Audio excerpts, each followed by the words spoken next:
That summer began quietly, like so many before it, with me tending the house and the garden, a place that had long been my sanctuary.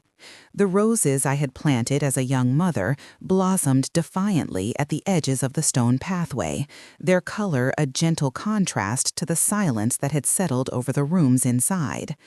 I found a strange comfort in these familiar routines, the simple acts of watering, pruning, and listening to the birds weaving their melodies into the heat of the afternoon.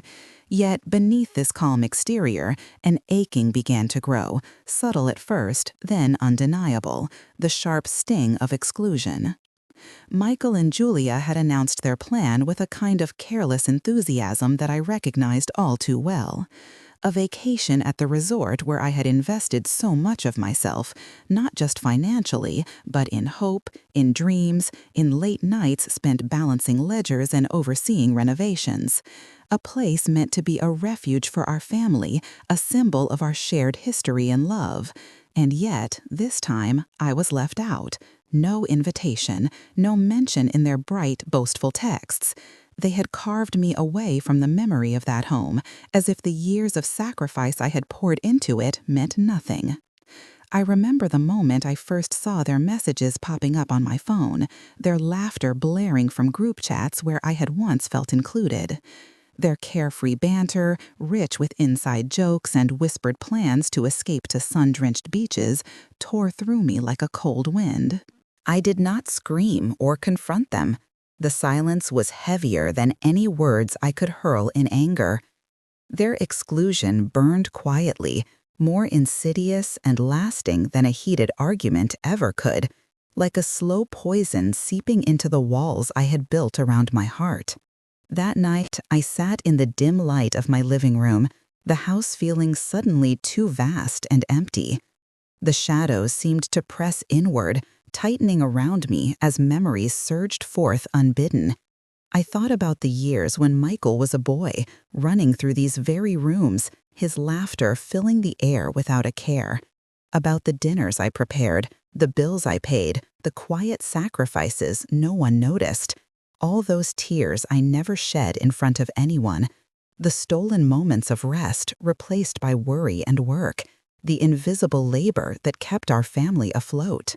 The weight of it all settled deep in my chest. This wasn't merely about a trip or a momentary slight. It was a deliberate erasure, a message wrapped in coldness. Eleanor is no longer part of this family's joy, no longer welcome in the home she created. The house, once bursting with life and warmth, now felt alien. I walked its familiar halls as one might wander through a strange town, eyes scanning but finding no comfort. The memories, once a balm, now whispered of loss and distance. I was present in body, but absent in the space that mattered, the place where love and belonging had once lived. Inwardly, I clenched my hands, feeling the sting of invisibility. To be unseen by your own children, to have your presence reduced to something obsolete and burdensome, felt like a wound that no time could heal. I remembered how Julia had once greeted me with polite smiles that masked disdain, how Michael's eyes darted away when our conversations drifted toward family matters. They treated me like a relic, a shadow of the past hanging uncomfortably in their modern, polished lives. Yet, beneath the pain, something else stirred. A quiet fire ignited in the depths of my being, not of rage, but of resolve. I would not be discarded so easily. This family, this home, and that beloved resort did not belong solely to their selfish whims. I had built these foundations with my bare hands and a heart full of hope. I had tended this garden through storms and droughts, both literal and figurative. But for now, in this harsh summer of neglect, I chose silence. I let my grief settle in the stillness, like the dust that gathers beneath a shuttered window. I watched from the sidelines as they packed their bags, their laughter carried on the wind that slipped through cracked doors. Theirs was a joy I could no longer touch, a laughter that echoed in empty rooms and hollow halls. And I, the mother, the widow, the keeper of memories, sat alone with my thoughts, nursing the wound of their betrayal. In the quiet, I faced an unbearable truth. The family I loved had become strangers, and the house was no longer a home for me. But the injury, raw and aching as it was, did not break me. Instead, it shaped the stillness I would soon wield as my shield. For sometimes, the most powerful voice is the one left unheard, and the deepest strength grows in the soil of silence. The sting of their betrayal did not consume me. Instead, it wrapped itself quietly around a growing resolve, something both fragile and fierce. Those days that followed were heavy with silence, the kind that fills a room yet holds more meaning than any spoken word. I avoided their calls and messages, the hollow greetings that felt less like attempts at connection and more like polite performances. The house, once filled with warmth and laughter, felt strangely empty, weighed down by unspoken grievance. But I remained patient, letting the silence settle around me like armor, shielding me from the world and sharpening my focus. Sitting by the window one afternoon, I watched how the sunlight filtered through the leaves, casting fleeting patterns across the garden.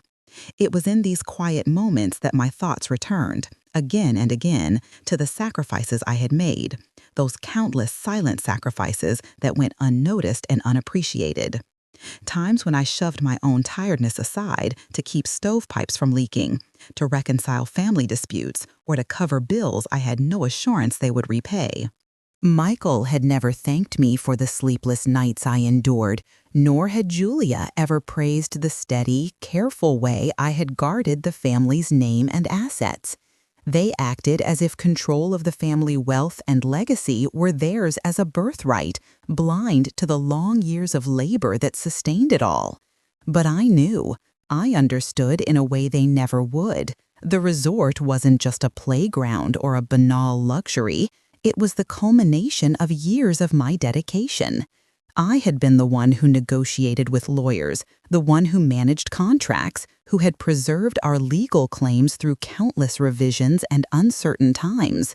The deeds, the financial arrangements, all bound securely to my name. Michael might have thrown parties on the property, believing it was his to enjoy, but I kept the keys to its true power. Julia's polite smiles often masked the disdain she held for me. Neither of them understood that the family home was more than bricks and mortar. It was a testament to a lifetime's work, and I was its vigilant steward. Each day I wandered through the house, running my hands lightly along the worn wooden surfaces, the banisters scuffed by generations of footsteps, the stone hearth that had warmed so many cold nights. The silence that enveloped me spoke volumes, telling stories of dinners shared, long nights of worry, and sacrifices carved out in shadows and quiet desperation. These were not bitter memories, but fuel for a fire that quietly flared inside. I was done with being overlooked. This was a moment for quiet strength, a mind sharpened by endurance, a heart hardened by love and pain. I began to form a plan, not one built on anger or confrontation, but on patience and precision. I refused to give them the satisfaction of a dramatic showdown. Instead, I would wield that other kind of power, the kind born by years of knowing, watching, and preparing. I would act methodically, letting silence and law be my allies. I confided in a few trusted friends, conversations gentle and discreet, filled with measured words and calm counsel. We revisited the mountain of papers I had kept hidden away, legal documents meticulously preserved. It became clear again and again that the property was mine in the eyes that truly mattered, the eyes of the law. Michael and Julia did not see it. They were careless with their assumptions and their joy, blithely stepping into roles they presumed were theirs by default. That arrogance was their unraveling. In their eagerness to flaunt freedom and entitlement, they missed the invisible threads I had woven through the years, the contracts, deeds, financial trusts, all in my name. Their misplaced confidence would soon meet the quiet force I was assembling. I could almost hear the creak of the old gate swinging shut, long before the day it would happen. As they packed for their trip, brimming with carefree laughter and entitlement, I tended my garden deliberately, finding a strange peace in nurturing new life, even as I faced the decay of my family's respect. I moved money into an account only I could access, a secret reserve to fund what was needed. I copied important documents and stored them in places no one would suspect, my preparations meticulous and unseen. This was not a quest for revenge. Revenge is loud and fleeting. What I sought was restoration, to reclaim a rightful place, not by shouting, but with deliberate, quiet action. The wound they inflicted shaped something new inside me, a calm strength I would soon wield as a shield and a sword alike. I practiced the stillness, cultivating a presence that would not waver or shatter when the storm I was about to unleash hit. In losing their warmth and respect, Michael and Julia had underestimated me. I was no longer the invisible mother, the displaced widow, the martyred caretaker. I was the keeper of truths long forgotten, the owner of an inheritance they thought was theirs without contest. The family home, the resort, the memories, they were bound to me not by blood alone, but by years of quiet labor and relentless vigilance. The true power I came to see lies often in silence. The days slipped by, the date of their arrival drawing near, and all the while I grew more collected, more prepared to act, not from anger, but from justice. There was a calm settling over me, a stillness before a storm that had been growing in the soft soil of years of endurance and careful watching. This summer, marked by neglect and exclusion, was becoming the season where the quietest voice would speak loudest, where a woman's resilience, once hidden behind patience and grief, would erupt, not with noise, but with the undeniable force of truth. As I watched the roses bloom defiantly outside my window, I whispered my mantra again and again: silence is my only weapon. And in that silence, I waited, waiting to reclaim what had been taken, not with fury, but with a quiet strength that no one could ignore. The moment I finally made the call to Helen hesitated only for a second before the words left my lips. Her name, like a soft beacon, felt like the only steady light in the impending darkness of this family drama. Helen was more than a lawyer. She was the one person who truly understood how much I had carried beneath the surface for all those years, the silent weight of stewardship and the careful handling of a legacy Michael and Julia took for granted. When I asked to meet her, the steadiness in my voice surprised even me. This was the start of something irreversible, a turning point long overdue. Her office held the comforting scent of old leather-bound books and aged parchment. Sitting across from her polished oak desk, I laid down a stack of papers, yellowed deeds, aging contracts, meticulous bank statements, all binding proof of the many years I had managed, preserved, and protected what was so casually dismissed by those who should have cherished it. Helen's practiced eyes scanned the documents without surprise, and when she looked up, her words were both a balm and a call to action. Eleanor, what you have is a fortress they never bothered to breach because they never cared to look. I realized then how blind Michael and Julia truly were. In their arrogance and entitlement, they failed to see what had been quietly secured beneath their feet. The resort, the family estate, was more than a playground for their whims. It was my life's work, etched into every legal clause, every financial ledger, every deed in my name alone. Helen pointed out a clause, a loophole in the deed that confirmed my exclusive ownership of the property. It was a sliver of truth hidden in plain sight, a detail so slight it might have escaped even me had I not preserved every paper, every contract with painstaking care. This discovery was not merely vindicating, it was transformative. It was the key to reclaiming a place I had rightfully earned, but that had been callously stolen. Yet Helen warned me that haste would be my enemy. "You have to be meticulous, Eleanor," she said softly.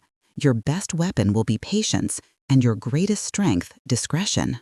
The moment to strike is close, but must be chosen with care." Leaving Helen's sanctuary, the weight on my chest lifted slightly, replaced by a quiet determination. No longer sidelined or disregarded, I was now the rightful owner, poised to take back control of the legacy that had been so recklessly diminished. Every step ahead had to be deliberate. Back home, I poured myself into organizing. Folders upon folders of legal documents, contracts, and financial records were carefully recreated and stored in multiple secret locations. These were my silent warriors, the proof of my rightful claim against the ignorance and entitlement that had threatened to erase decades of labor. I ensured each document's safekeeping was ironclad, hidden but ready should the need arise. Financial moves proved equally crucial. I carefully shifted my savings into a discrete new account, accessible only by me.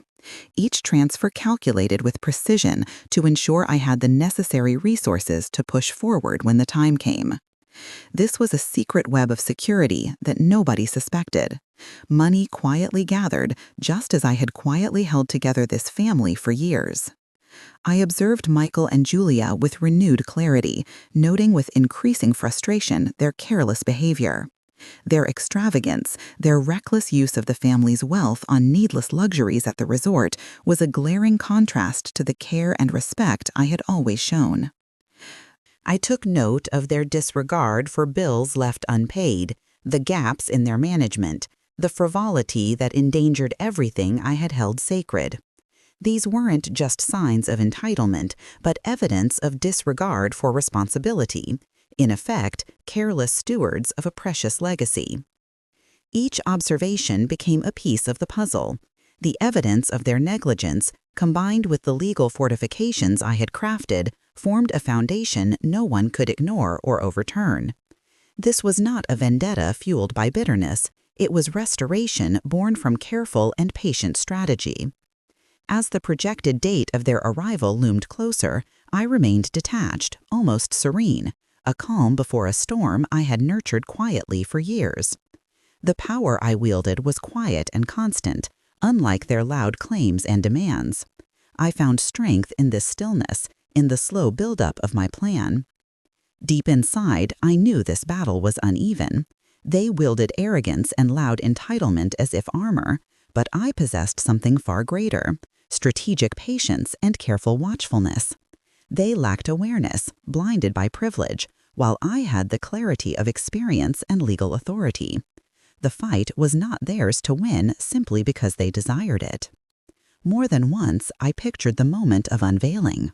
The day I would meet their disbelief and deliver the truth not with an angry scream or a tearful plea, but through calm authority, hands steady as I produced the deed, voices steady when I informed them that the resort they had claimed was no longer theirs.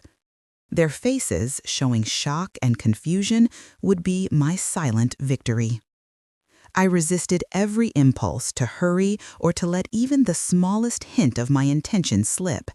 Any hastiness would only serve to give them warning, and in this game, that was a risk I could not afford. Each move forward was part of a deliberate chess match, each careful step bringing the plan closer to fruition. I wasn't looking for sympathy, nor did I want to fight their jealousy or anger. I wanted justice, and I would have it. The garden outside offered a strange comfort as the roses bloomed defiantly, their petals a bright reminder that beauty and power often grow in silence and neglect before they burst forth with unstoppable force. Just as the roses had endured storms and droughts, so had I endured exclusion and disrespect to prepare for this moment. I was readying myself to reclaim not only the physical property, but my rightful place as matriarch, guardian, and source of strength. I was prepared to meet their arrogance with calm authority, their loud entitlement with unshakable quiet. As I closed the heavy folder filled with legal proofs and tucked it away, I felt the air thicken with anticipation.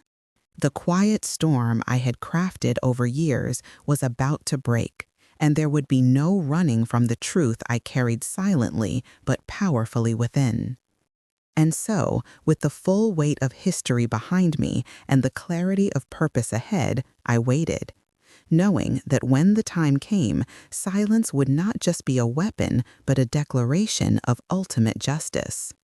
The morning I chose to step beyond long months of quiet preparation was etched firmly in my memory. The slowly breaking light that filtered through the curtains, the familiar creak of the floorboards beneath my slow, deliberate steps. I dressed carefully, clothing that felt steady yet unassuming, a silent armor for the day ahead. With each piece I put on, I felt a flicker of calm gathering inside me, steadying me for what was to come. The air around the house felt charged, as if the walls themselves remembered the storm that was coming. This was no ordinary morning. It was the day I would cross from silent vigilance into quiet action, the moment I had waited for with patient resolve. I packed a small bag, not heavy with belongings, but filled with intention, and made my way through the rooms once vibrant with family laughter, now distant echoes lodged in the corners. I paused in the guest quarters of the resort, the place that had become their playground but was still mine by right. The rooms were bathed in the soft glow of dawn, still steeped in memories I had carried alone for far too long.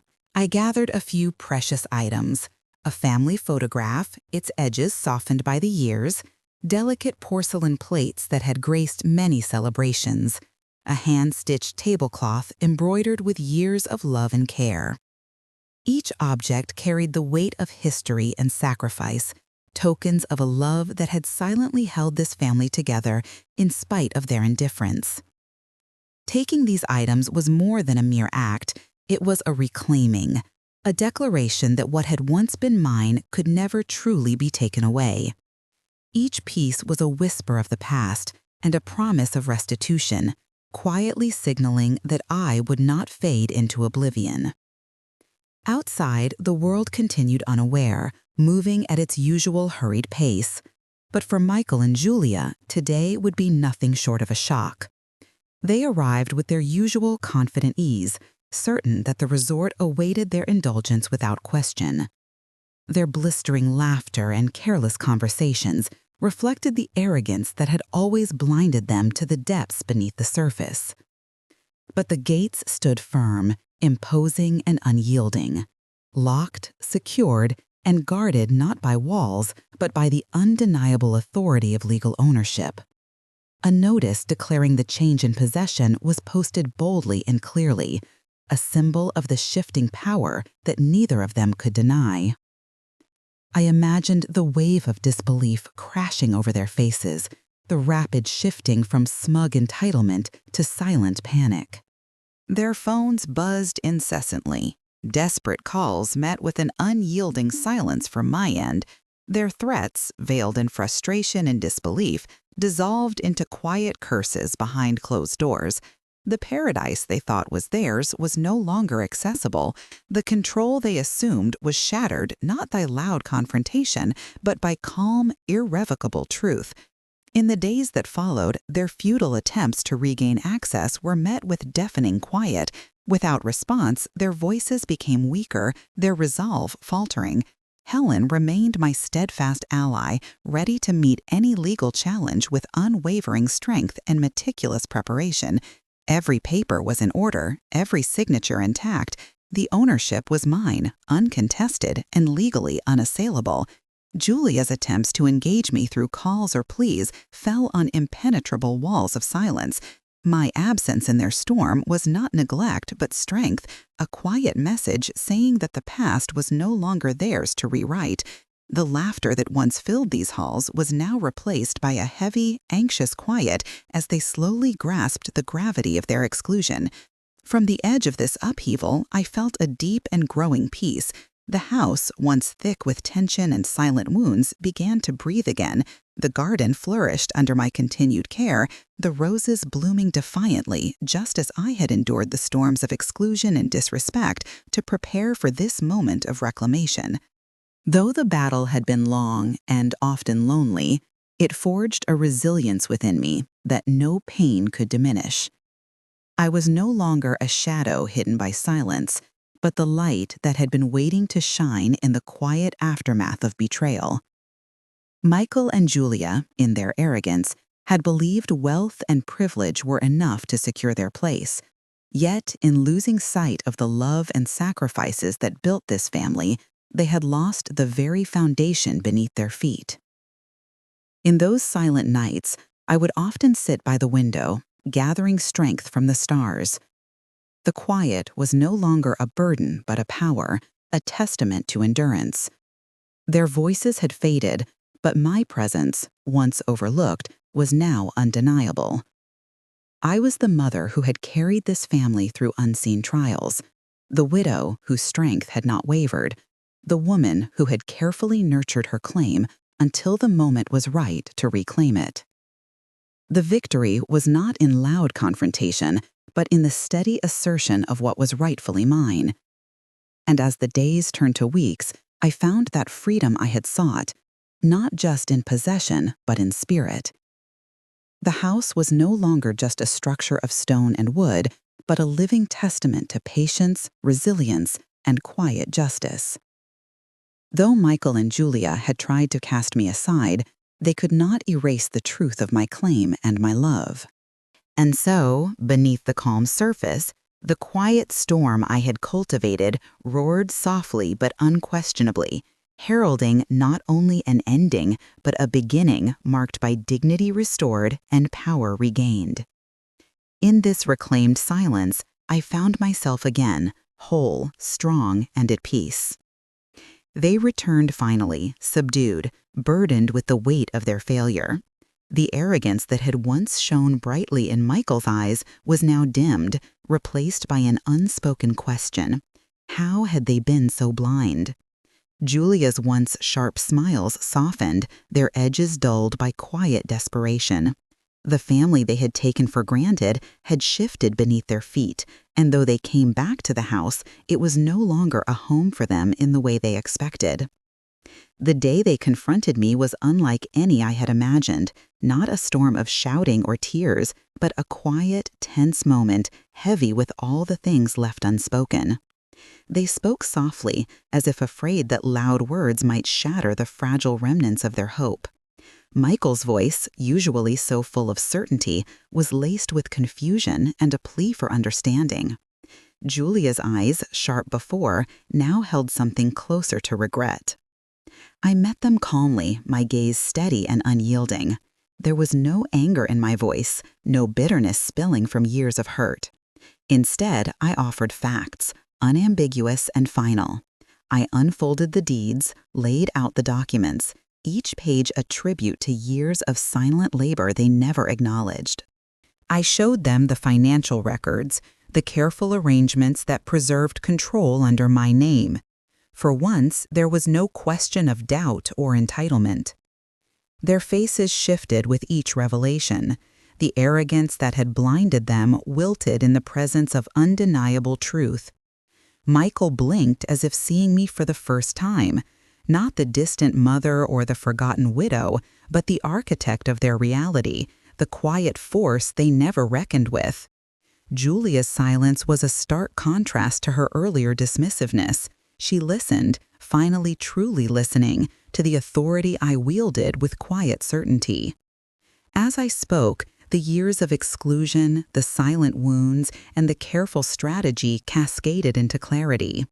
I was not seeking revenge, nor did I intend to humiliate. This was reclamation, the restoration of what was mine, and the redefinition of our family's landscape. My voice, measured and calm, carried the undeniable power of justice and resolve. I conveyed not just ownership of the property, but the reclaiming of my dignity.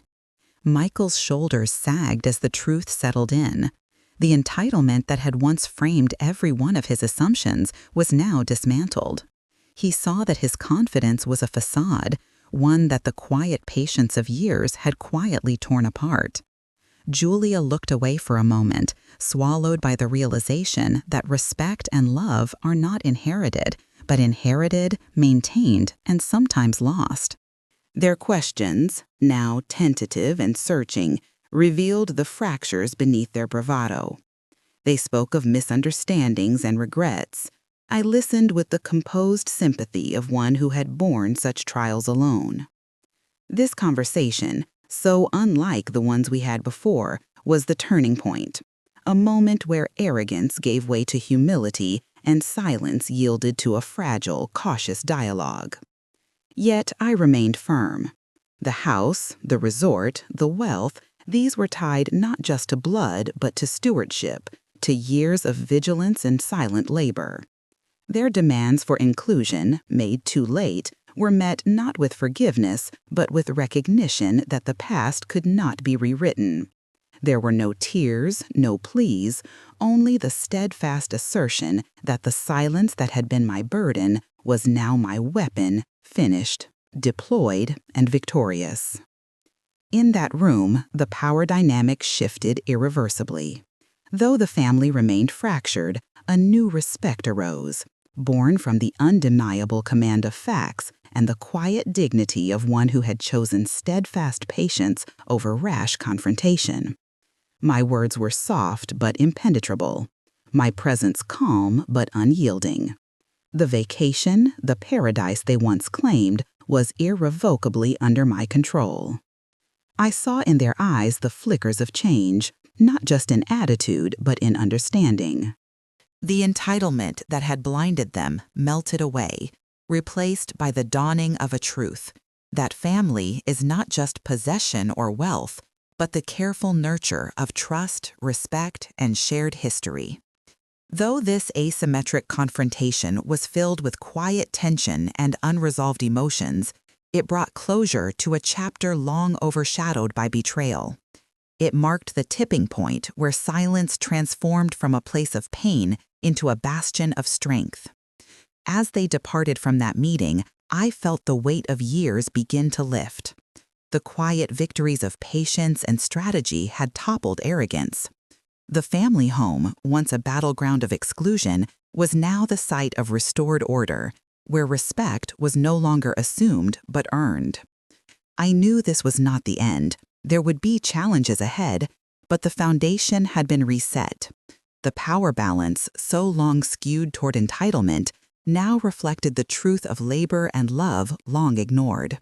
And in that truth, I found peace. Standing alone in the quiet house afterward, I felt an overwhelming calm. The rooms no longer echoed with silent wounds, but hummed with the promise of new beginnings. The weight of exclusion faded, replaced by the strength of resilience born from pain and quiet endurance. In this moment of liberation, I fully embraced the woman I had become, not just a mother or widow, but a guardian of justice, dignity, and the family soul. The silence that had once been my cage was now my shield, my voice made powerful by its very quietude. The journey to this place was carved through patience and unspoken resolve, and as the sun cast long shadows across the garden and walls, I felt the deep satisfaction of a storm weathered and a power reclaimed, not with fists raised, but with steadfast silence that spoke volumes. In the days after the confrontation, as the echoes of their footsteps faded and the quiet returned to the house, I felt a profound shift deep within me, something more gentle and vital than any triumphant roar. The silence that had once weighed heavy now felt like a balm, wrapping around my shoulders like a warm shawl on a cold evening. The house, with its familiar creaks and soft light filtering through the windows, no longer felt like a place of exile, but a sanctuary of new beginnings. The weight of exclusion, years of being invisible, disregarded, pushed to the margins, slowly lifted, replaced by a resilience that had been quietly growing beneath the surface all along. I moved through the rooms with a new sense of purpose, touching the worn banisters and peeling wallpaper not as a reminder of pain, but as witness to endurance. This was the home I had built with love, and now, finally, it belonged to me, not just in law, but in spirit. With a calm that surprised even myself, I packed a small bag, not with possessions, but with memories and intentions. Among the items, I chose the faded family photograph of Michael when he was still a child, capturing innocence long past, the delicate silverware that had hosted countless dinners, and a well-worn recipe book passed down through generations. These were not mere objects, but anchors, ties to a legacy of love and sacrifice that I would carry forever. The cottage by the sea was my refuge, a place untouched by the bitter struggles of the past. Here, the air was thick with the scent of salt and freedom, the sound of the tides a gentle lullaby that soothed my restless heart. Its garden flourished wildly, its flowers growing fierce and untamed, much like the strength I had cultivated quietly over so many years. Each day I watched the horizon, where sky and sea met in endless promise, reminding me that life, like the tides, moves in inevitable cycles of loss and renewal. The sunrise spilled golden light over the water, painting hope in vivid strokes across the sky. In these moments, I understood the power of patience, that true victory is not won in the blare of trumpets, but in the steady, unyielding growth of the soul. Though the shadows of my family's betrayals lingered, they no longer held dominion over me. The hurt that once threatened to consume had been transformed into lessons of quiet courage and unwavering resolve. I found peace in releasing the need for their approval, in embracing a self-worth untethered from their recognition. At night, beneath a sky peppered with stars, I whispered the phrase that had become my mantra: silence was my only weapon.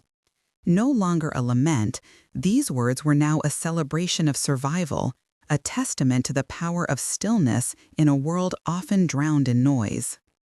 In this newfound silence, tears fell freely without shame, laughter bubbled up unrestrained, and the burdens of the past lightened as if lifted by the sea breeze itself. This was more than a house or a villa reclaimed. It was a life reborn, shaped by patience, dignity, and quiet strength. I was no longer the sidelined mother or the discarded widow. I was a woman who had fought without thunder and won without spectacle. But peace I found was not just freedom of place, but freedom of spirit. As I settled into this chapter, I understood finally that the greatest battles are those fought within, that the most profound victories come from enduring with grace and claiming your power with quiet conviction. And in that quiet, I found my voice, soft, steady, and undeniably mine.